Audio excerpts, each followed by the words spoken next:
Ano nga kaya kung sa umpisa lang talaga siya magaling?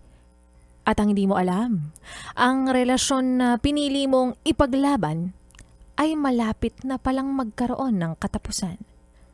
Heto na, ang Laika Barista Moments natin na pinamagatang sa umpisa lang, masaya.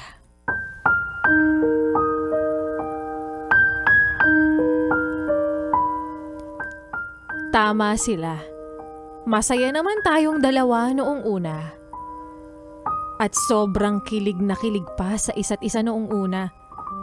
Walang humpay na batuhan ng sweet messages noong una. Excited sa bawat pakikita nating dalawa noong una. Walang mintis na tawagan at text. Kahit nga tipong pagligo mo hindi mo nakakalimutang i-update. Baka kasi kamo, anong isipin ko? Kung bakit bigla na lang hindi ka nakakapag-reply sa mga chat ko. Inspirasyon ang isa't isa, ganado sa lahat ng bagay dahil masaya tayo noong una. Pero sabi nga nila, sa umpisa talaga, sa una lang talaga masaya. Ayokong paniwalaan at mangyari yun sa ating dalawa kaya ako yung nag-e-effort na noong mga panahon na nararamdaman kong sakto ka na lang sa ating relasyon. Akala ko pagod ka at ayoko maniwala sa sinasabi nilang sa una lang ang kilig at saya. Pero habang pinuputol ko ang paniniwalang yon, ikaw naman yung unti-unting lumalayo. Lumalamig at lumiliko ang landas papalayo sa ating dalawa. Pero inintindi pa rin kita sa ilang beses na panlalamig mo. Ako yung nag-e-effort para painitin pa yung relasyon na to. Ano bang naging problema? Sadya bang pagod ka nga lang o sawa ka na? Hahayaan mo na lang bang mapabilang yung relasyon natin sa sinasabi nilang sa umpisa lang masaya?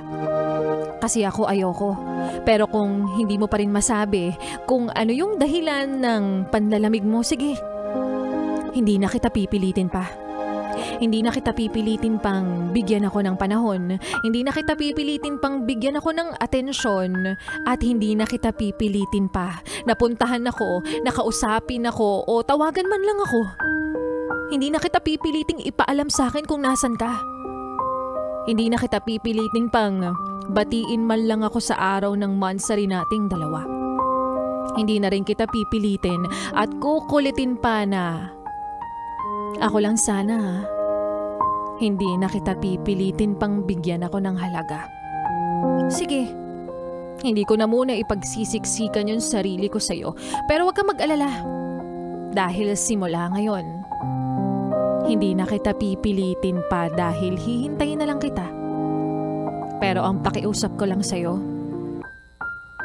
huwag mo kong sanayin sa ganito.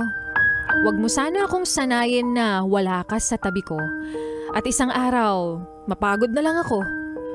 Sana kapag dumating yung panahon na makita mo kung gaano ko kahalaga sa buhay mo, sana nandito pa ako. Sana hindi pa ako napapagod sa kakahintay at kakaintindi sa'yo. At mga besyan ngang muli, ang kwento ng ating Laika Barista Moments na pinamagatang sa umpisa lang, masaya.